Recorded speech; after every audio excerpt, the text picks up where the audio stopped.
Yang saya sakit hati dengan Bahar ini bicara apa? Dia membandingkan dengan Rizik yang menurut dia itu Habib. Padahal sedikit sekali orang menganggap Rizik itu Habib. Saya aja pribadi nggak menganggap dia Habib kok. Saya mengedelin terus orang itu murtad. Anda ini bukan otoritas Tuhan. Mungkin jangan-jangan ada yang murtad. Si Bahar. Saya minta kepada TNI, Polri semua. Ini orang sudah harus dihukum, ditangkap.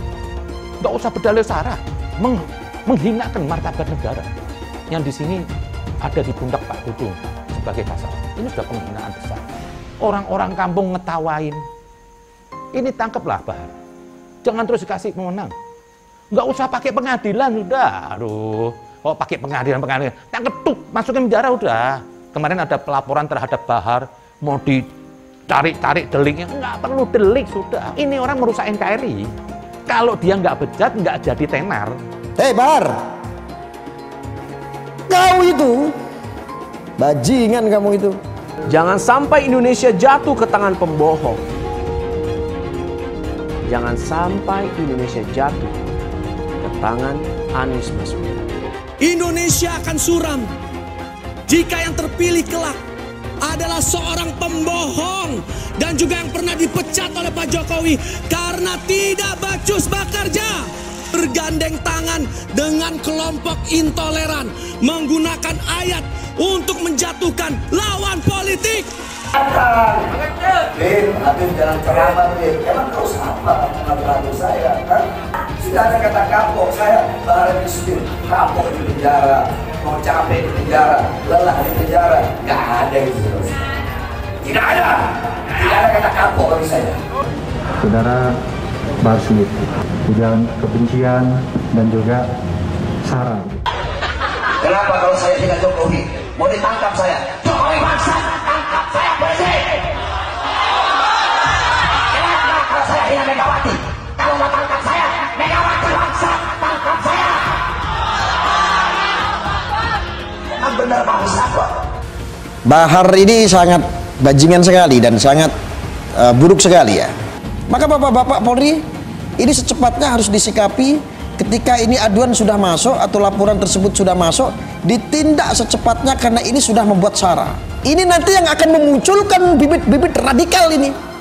Orang bajingan seperti Bahar ini. Hei Bahar, saya cari kamu di mana kamu? Saya cari kamu. Bahar, kamu asal ngomong ya, kita semua cari kau. Kau kalau udah dicari sama tentara nasional, paling ujungnya kau nangis jelas itu. Pret Ahjing. Si gondrong biadab sampah masyarakat ini bilang katanya kalau bukan karena orang Arab, Jenderal Dudung masih nyembah pohon.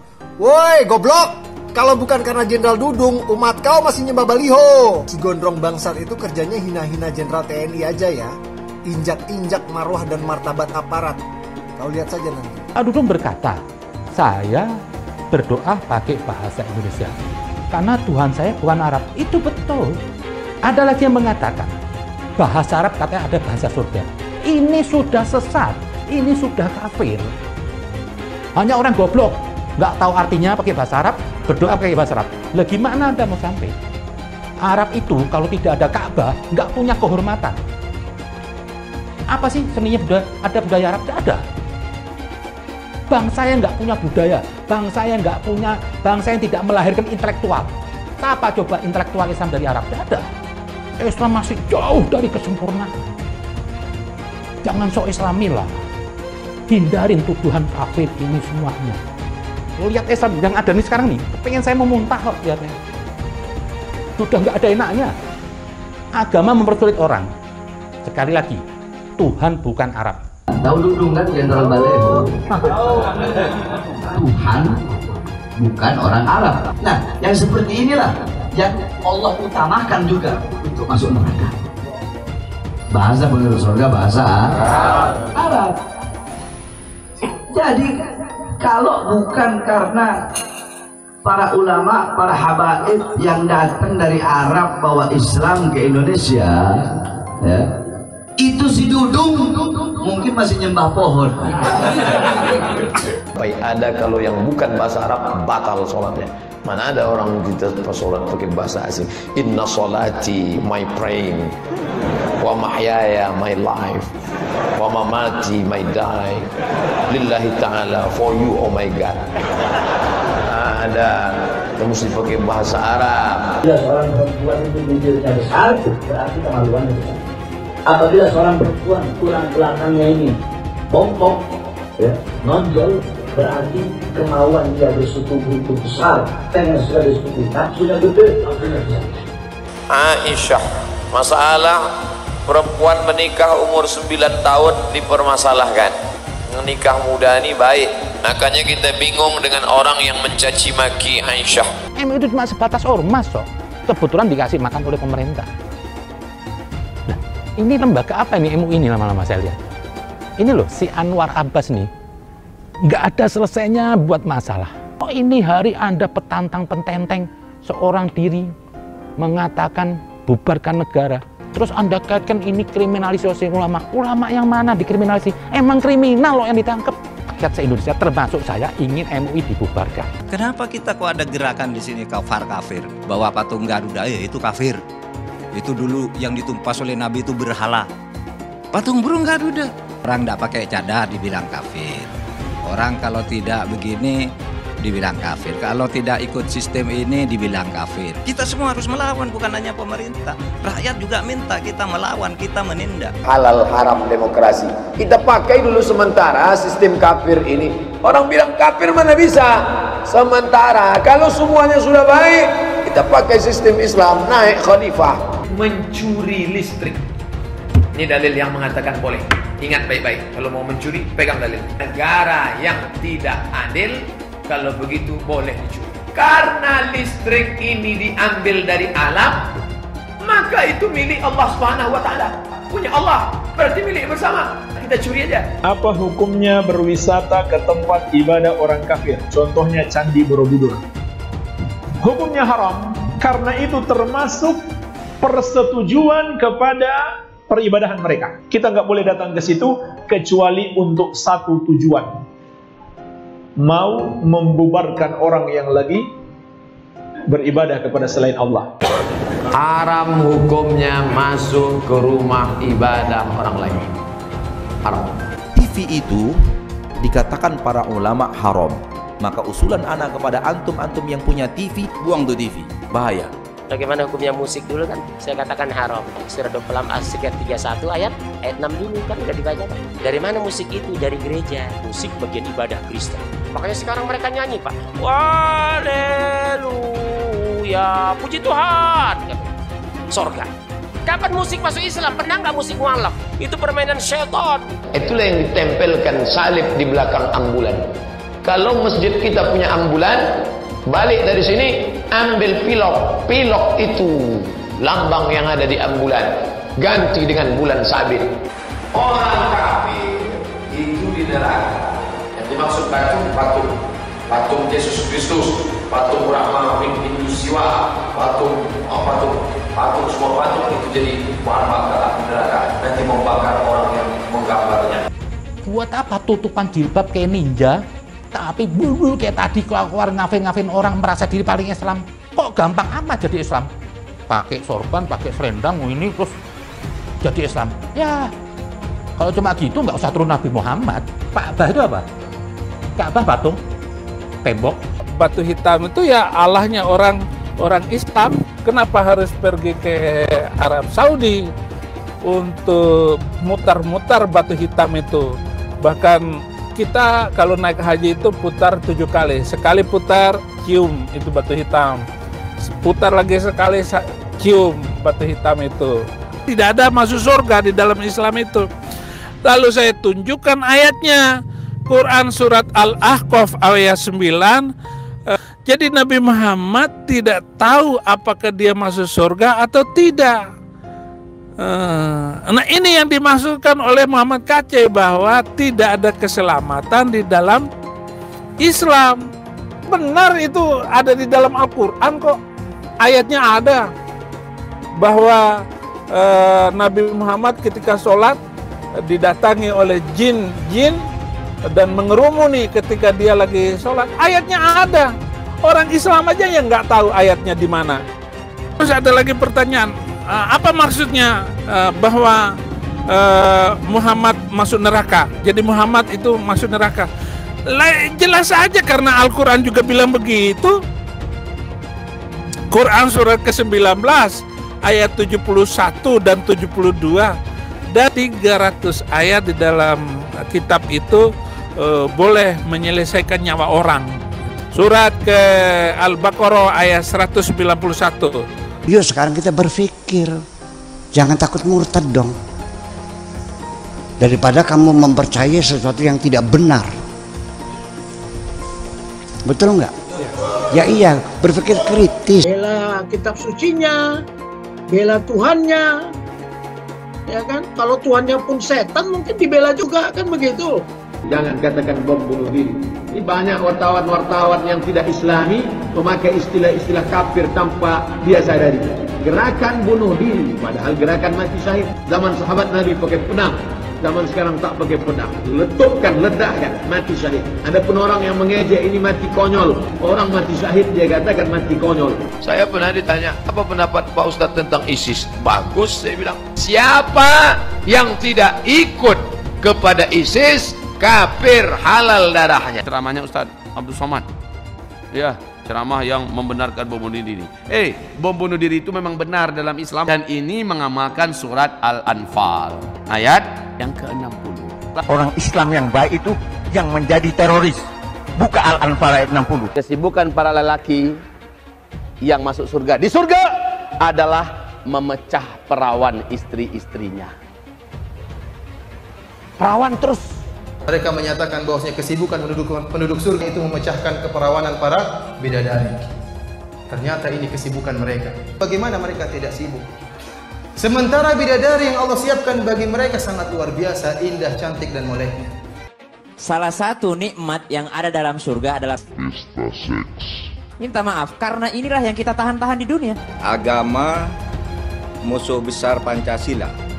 Indonesia itu harus memisahkan antara agama dan negara. Agama dan negara kalau dicampur aduk, maka dua-duanya akan mundur. Kalau negara ingin maju harus dipisahkan dari agama. Mana lebih bagus Pancasila sama Al-Quran? Gitu kan? Sekarang saya mau tanya nih semua. Yang berjuang di abad 20 itu Nabi yang mulia Muhammad apa Insinyur Soekarno untuk kemerdekaan? Saya minta jawaban. Di abad 20 yang berjuang untuk kemerdekaan itu Nabi yang mulia Muhammad atau Insinyur Soekarno? Ayo jawab, gak ada yang berani. Beb, iki lagi rame Beb. Apaan? Ada yang ngomong katanya di dalam salib itu ada jin kafir, Beb. Apa benar di Al-Quran ada seperti itu? Tidak ada. Terus dia ngolok-ngolok lagi simbol Tuhan agama lain sampai dibikin kepalanya ke kanan apa ke kiri. Apa boleh di Al-Quran seperti itu? Tidak boleh. Dia ngomong lagi, Beb, katanya jin kafir itu manggil lo haleluya. Apa boleh di Al-Quran seperti itu, Beb? Tidak boleh, Allah tidak boleh. Terus kenapa dia masih bikin kayak gitu, Beb? Saya bukan mengatakan Bible Kristen fiksi. Bible Kristen itu palsu. Dari Jenderal 100 bintang. Kalau kafir kau ke neraka. Tidak ada urusan. Kepenuhan Roh Kudus. Roh Kudus. Lapor lagi Roh Kudus. Lapor Yahya Waloni bilang Roh Kudus. Lapor. Dongeng tambah tahyul sama dengan omong kosong. Makanya di situ judulnya Matius, Markus, Lukas, Stefanus, Tetanus, Spiritus, Captikus. Pancasila Soekarno, ketuhanan ada di pantat. Anak Tuhan dari mana? Kalau Yesus anak Tuhan, bidangnya siapa? Besok di seluruh wilayah Indonesia kami katakan dalam. Kanan di salib itu ada jin kafir. Kanan di salib itu ada jin kafir. Kanan di salib itu ada jin kafir. Haleluya. Kepalanya ke kiri apa ke kanan? Kepalanya ke kiri apa ke kanan? Tetap percaya salib itu lambang mulia, bukan jin. Kok ketawa? Aku nggak nyindir siapa-siapa loh. Tidak benar. Saya ulangi, tidak benar bahwa Nabi Muhammad sudah dapat jaminan surga. Nabi Muhammad tidak dijamin masuk surga. Tidak ada ayatnya Muhammad masuk surga. Muhammad sendiri dikerumuni jin. Ada ayatnya Muhammad dikerumuni jin. Muhammad itu dekat dengan jin. Pokoknya saya bongkar budal badil. kitab karangan manusia, kitab dongeng Arab kita bongkar. Ayo nyadar bangsa Indonesia, nyadar ya, tidak ada apa-apanya Muhammad bin Abdullah itu. Jelas ya ayatnya, Muhammad ini dekat dengan jin. Beranggapan bahwa Islam adalah agama yang sudah sempurna. Mana mungkin di dunia ada kesempurnaan? Islam belum pernah sempurna. Pada detik pertama Nabi meninggal dunia sudah pecah kongsi. Sampai Nabi juga tidak ada yang mengurusi kafannya. Bahwa Nabi itu bukan membawa agama baru, tapi dia ingin mengembangkan sekte baru dalam agama Nasrani. Mengucapkan la ilaha illallah masuk surga. Bilangnya Aladin, bim salabim. Saya nggak pernah mundur untuk kebenaran, keadilan, kejujuran dan peri kemanusiaan. Gue nggak pernah mundur dan gue nggak pernah takut juga sama lu. Siapapun yang rasis, gue akan hadapin. Karena rasis itu tidak berperi kemanusiaan. Sama saya ditanya dulu kan, kamu nyesel nggak statement kamu di Pulau Seribu sehingga masih masuk penjara? Tidak pernah nyesel, karena saya mengatakan kebenaran. Hai teman-teman, saya mau memperlihatkan transaksi saya hari ini lakukan trading. Ini bukti transaksi saya untung $4.500 US, itu sekitar 68 juta rupiah. Semua keuntungan bisa saya dapatkan dengan fasilitas copy trading. Kalau saya bisa, kalian juga bisa guys. Oke, itu yang mau saya tunjukkan. Like video ini sekarang juga dan gunakan link di kolom deskripsi, maka kalian berhak dapat bonus kalian. Promo ini ada masa waktunya, jadi jangan ketinggalan. Bukan cuma itu saja, transaksi tidak dikenakan fee, baik itu investasi saham, trading forex, komoditas, bitcoin, dan lainnya. Kalian bisa melakukan transaksi berapa kali pun atau unlimited trading.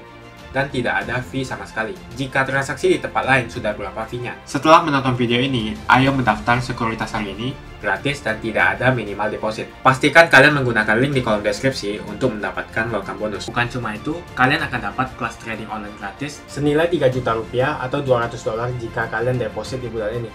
Selamat menonton guys, enjoy! Hai semua, dengan saya Jonas Leong. Terima kasih banyak buat kalian, penonton setia yang selalu menonton di channel ini. Saya secara personal sangat menghargai waktu kalian. Dan saya sudah menganggap kalian sebagai family karena kalian selalu support di channel ini.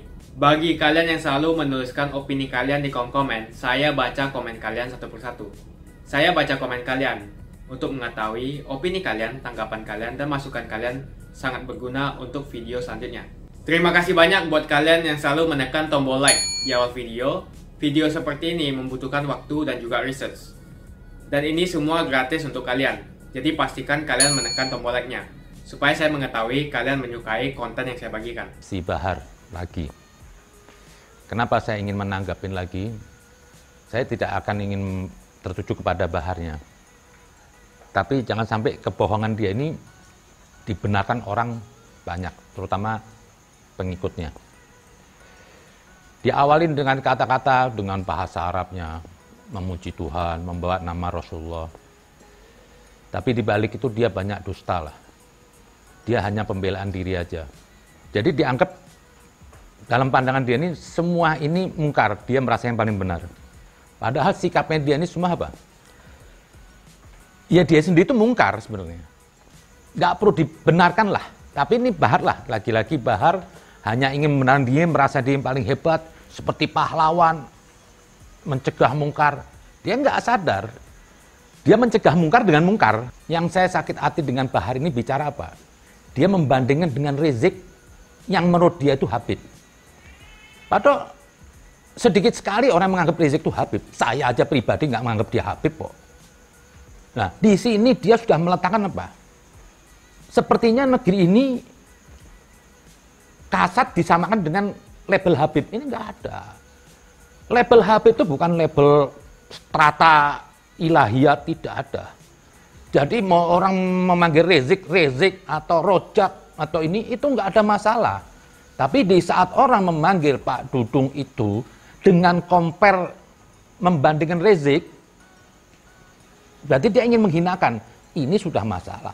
Pak Dudung di sini adalah Pak atas nama negara, dia punya jabatan yang tinggi kasat. Jadi tidak bisa orang punya pandangan benci. Terus dibandingin oleh Rizik. Lah Anda kan menyembah Rizik. Mungkin yang mengidolakan itu cuma kecil di Indonesia. Dan Rizik ini, Habib ini bukan label negara.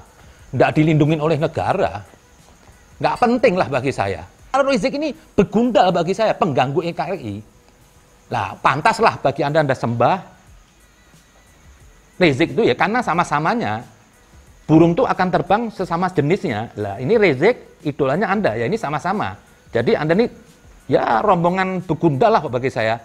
Anda mengatakan Pak Dudung mensikapi baliho, bertindak itu tidak benar. Atas dasar apa? Pak Dudung ini punya jabatan yang terhormat, yang terukur sebagai kasat, atau waktu pas saat itu pada sebagai pangdam. Dia bertindak bukan di luar jalur. Kok bisa-bisanya Anda ini, yang orang kampung bagi saya, yang nggak punya nilai buat bangsa ini, kok mengatakan itu tidak benar? Anda yang tidak benar. Jangan suka menggunakan kepala sendiri Anda. Orang akal sehat akan mengatakan loh, perilaku, tingkah laku, gerak agamanya Rizik Efek itu tidak mencerminkan Islam. Sekalipun Anda mau kasih gelar Habib, nggak penting bagi saya. Orang bisa tahu loh, suara Anda itu suara kebencian yang ingin menjatuhkan orang. Bukan berdasarkan kritik. Kalau emang Anda kritik itu pasti apa? Dengan tutur kata yang baik, dan juga menunjukkan ada kesalahan yang sebenarnya. Ini tindakan Pak Dudung tidak ada yang salah kok. Koridor hukum, kalau salah berarti sudah bermasalah dong. Terus Pak Dudung menurunkan, Anda bilang kriminalisasi ulama. Itu salah kaprah. Coba kalau Anda pasang umbul-umbul di Arab, fotonya Rizik, kalau nggak digantung Anda. Jadi, pakailah akal. Jangan Anda berdalih-dalih untuk membela diri, membenarkan Rizik. Bagi saya itu, semua langkahnya itu tidak bisa diterima dengan akal sehat. Tuhan bukan Arab. Beginilah orang kalau beragama, cuma modal sorban, tapi nalarnya nggak jalan, akalnya pendek. Jadi setiap ada hal yang baru diserang. Kalau Anda punya hati yang bersih, Anda punya akal yang sehat, nggak perlu mempermasalahkan perkataan Pak Dudung. Nggak ada kesesatan. Justru perkataan Pak Dudung apa? Ingin mendobrak kesesatan. Yang Tuhan itu diidentikan bahasa Arab atau orang Arab. Ini sudah salah. Jadi saya pikir orang-orang yang menolak perkataannya Pak Dudung tentang Tuhan itu bukan Arab, ya kalau bukan karena akalnya cetek, ya karena kebencian atau hasud. Dan emang banyak seperti kelompok-kelompoknya EPI ini menolak Pak Dudung itu dia bukan atas dasar akal sehat. Cuma bersilat lidah aja, ingin membenarkan dirinya, ingin menanam apa? Kebencian kepada Pak Dudung. Usah mengebelin terus orang itu murtad. Anda ini bukan otoritas Tuhan. Mungkin jangan-jangan ada yang murtad, si Bahar. Ya samalah orang-orang yang di 212 itu semua lantang teriaknya paling kenceng sampai tenggorokannya gede, teriak takbir. Itu juga bukan nggak ada nilai kebaikan loh. Jadi jangan dianggap terus lantang saya hebat gitu, nggak ada. Nggak perlu, apalagi hal-hal kebaikan, nggak perlu marah kok. Kalau Anda emang niat tulus tentang Pak Dudung, Anda bisa bicara dengan baik-baik atau dengan yang lain bisa dengan baik-baik. Tapi kalau dengan bodoh, tolol, ini iblis yang bicara. Cuma iblis berjubah agama. Anda berdalih mengkritik kebijakan pemerintah. Tapi dengan cara-cara yang tidak sopan. Apalagi seorang Anda yang merasa melebeli Habib atau ada diulamakan sama orang. Tapi tutur katanya itu Anda bukan mengkritik. Anda ingin menghinakan. Kok Anda bisa mengkritik? Kalau Anda punya kritik pemerintah, datengin aja. Jangan main tuduh-tuduh saja. Itu nggak bisa. Bangga menjadi kriminal bertopeng agama. Semua hukum yang Anda lakukan itu di penjara, itu kriminal, bukan perjuang Islam. Anda gebukin santri, oke, kata Anda bukan santri. Terus, pantas Anda gebukin orang lain. Jangan bersilat lidah lah. Semua hukuman Anda yang sudah dikenakan hukum negara itu bukan berjuang Islam. Itu Anda kriminal. Setelah Anda pukulin anak yang mengaku katanya Habib, kok gara-gara orang memakai nama Habib, Anda gebukin. Anda ini apa? Preman apa? Bagi saya Anda banci yo. Gebukin anak kecil, Anda tonjokin. Cuma karena katanya dia menjual nama Habib, nama Anda. Loh, nggak perlu Anda tonjokin. Anda lagi juga terjadi terhadap supir Grab. Pertama, waktu dikasih tuduhan supir Grab itu, Anda menolak tidak melakukan. Sekarang Anda berdalih katanya godain istri Anda. Berarti Anda ini silat lidah. Anda ini kebanyakan alasan. Sebenarnya semua Anda itu di dalam Anda isinya dusta. Pertama Anda mengatakan kalau saya pribadi dicaci maki saya nggak apa-apa. Loh, sekarang Anda berdalih karena istri saya diganggu, Anda melawan. Loh, istri kan pribadi Anda. Harusnya Anda nggak perlu brutal. Jangan berputar-putar lah. Satu lagi terus Anda mengatakan apa? Anda berdalih di penjara mengajak orang ngaji semuanya. Baik. Lah, terus kalau Anda sudah ngajak orang ngaji, terus Anda setan Anda tuh hilang dari badan Anda. Enggak. Anda mau ngajar orang ngaji, ngongkosin orang haji. Kenapa saya bilang di dalam Anda ada setan? Karena perilaku Anda nih terakhir tadi, petotot dakwah, mengatain orang Pak Dudung semuanya bodoh, ngatain Jokowi juga bodoh. Itu iblis. Terus membuat keributan juga di penjara sama siapa sih? Sirian apa? Satu pihak Anda melabeli diri Anda seorang ulama Habib, tapi Anda ngebikin orang. Cuma karena alasan katanya fitnah. Anda membongkar aib Anda sendiri, yang Anda berdalih itu bahwasanya karena ingin membela Islam. Nggak ada, Anda nggak bela Islam. Bagi saya Anda merusak Islam. Saya tahu tingkah laku Anda ini ingin pamer sama orang, ingin menunjukkan Anda tuh bahagia. Silahkan Anda yakuzit, tapi lepas tuh embel-embel Habib dan Anda ulama. Duduk udah kayak apaan? Wah, pamer. Anda dada kok alasan nggak disebar? Emang Anda mau nyebar? Nah itu tentang yakuzi Anda menolak katanya kok masa pribadi kok disebar? No, Anda sendiri yang menyebar kok. Anda menikmati, saya tahu. Maklumlah, mungkin dari dulu dasarnya orang miskin jadi ingin pamer kekayaan. Saya tahu, gerakan Anda ini ada upetinya. Anda menjual ulama untuk dunia. Anda ini nyanyi begini, ada yang order. Sudahlah, dan Anda pikir orang ini semua bodoh. Dari mana itu harta Anda? Makan hidup tiap hari. Anda nggak punya bisnis, nggak punya apa-apa. Mobil mewah. Saya tahu Anda jual diri. Jadi nggak usah berasa, saya itu nggak ada apa-apa. Nggak deket sama pejabat. Alah, nggak deket sama pejabat. Nggak usah. Anda pikir Anda ini semua orang goblok apa? Anda dikasih makan, karena apa? Anda jual agama. Anda order sama aja, Anda dengan Rizik nggak ada bedanya. Bagi Anda yang penting apa? Duit. Yang aneh lagi apa? Kok orang saya dikritik pakai yakuza gini, dikritik. Kok kenapa nggak koruptor? Loh, Anda ini bajingan apa? Kok bandingannya dengan koruptor? Anda kan berlabel ulama, ngaku Habib. Harusnya standar ukurannya perbandingannya, ya sesama Habib dong. Tapi betul lah sih, emang sebetulnya Anda ini nggak beda dengan koruptor. Yang satu koruptor makan duit rakyat, yang satu Anda korup menjual agama Tuhan. Itu aja. Itu Anda bicara nggak sadar. Sementara karakter Anda, gaya Anda tuh semua dalam berdakwah itu, Anda merasa Anda tuh terhormat. Ini di bawah Anda nih, domba-domba seperti kambing-kambing. Merasa, suruh cium kaki. Itu pelayan. Nabi aja enggak begitu. Duduk jacuzzi, wah, dada. Alasan nggak pamer, emang Anda pamer loh. Jadi nggak usah bersilat lidah lah. Anda nggak benci negara, NKRI harga mati. PKI juga bilang begitu. NKRI harga mati. Nggak usah Anda berdalil. Anda ini merusak NKRI bagi saya.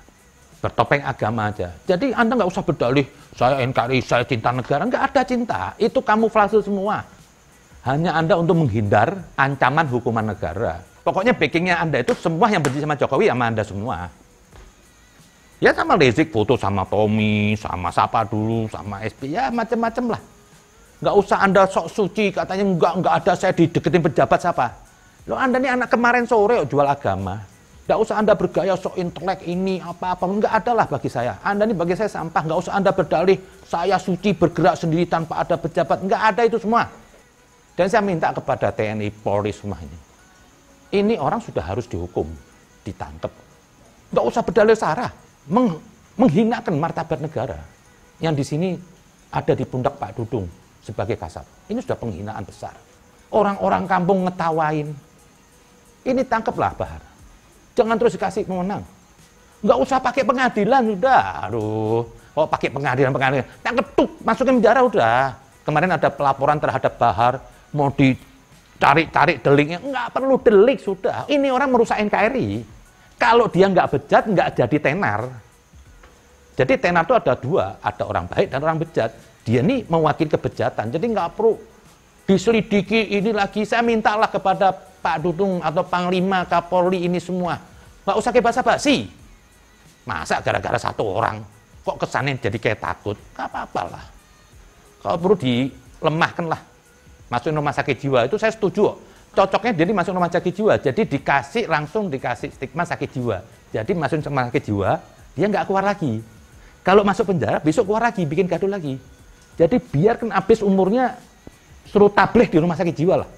Biar nggak usah keluar sampai mati. Sekalian Rizik lah. Emang ini cuma jiwa. Saya minta seluruh bangsa Indonesia yang punya pemikiran waras, yang punya ini, janganlah ada diem. Lawan gerakan-gerakan radikal ini, gerakan-gerakan yang ingin menghina negeri ini. Jaga marwah presiden, jaga marwah Kasat, Panglima semuanya. Kita lawan mereka, nggak usah takut. Dan emang kelompok-kelompok yang anti Jokowi, anti NKRI, dia pakai Habib ini hanya mau dijadikan apa? Anjing herder aja. Lah dengan Bahar nih, kasih duit sekian gonggong, besok ada yang lagi gonggong, itu aja, nggak beda sama Rizik lah. Kenapa saya sering mengkritik Habib? Karena saya juga Habib. Dan saya kenapa kok sering nggak pernah menyebut ada sebagian Habib? Karena ini sudah kebanyakan Habib yang bergerak di negeri ini.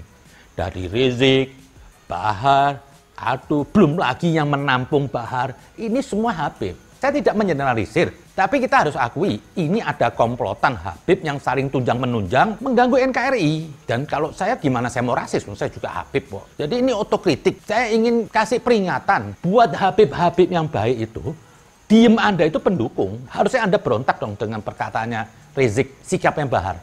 Cuma kadang-kadang ada takut sedikit aja lah, mau ngeritik Rizik, maklum lah, preman bersorban.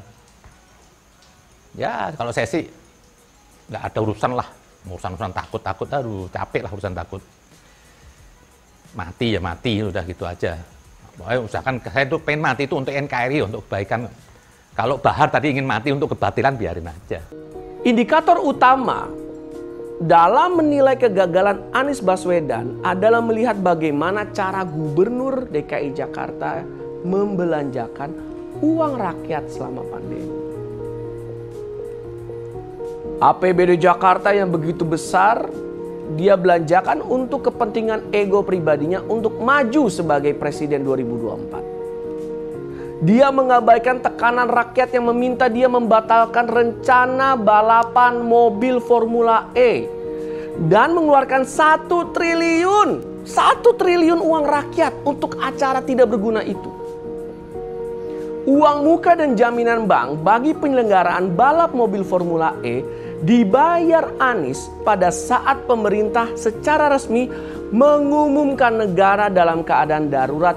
Uang rakyat sebanyak itu dihabiskan oleh Anies Baswedan di tengah penderitaan rakyat yang sakit, meninggal, dan hidupnya susah karena pandemi. Pura-pura peduli adalah kebohongan Anies Baswedan. Rekam jejak pembohong ini harus kita ingat sebagai bahan pertimbangan saat pemilihan nanti di 2024. Jangan sampai Indonesia jatuh ke tangan pembohong.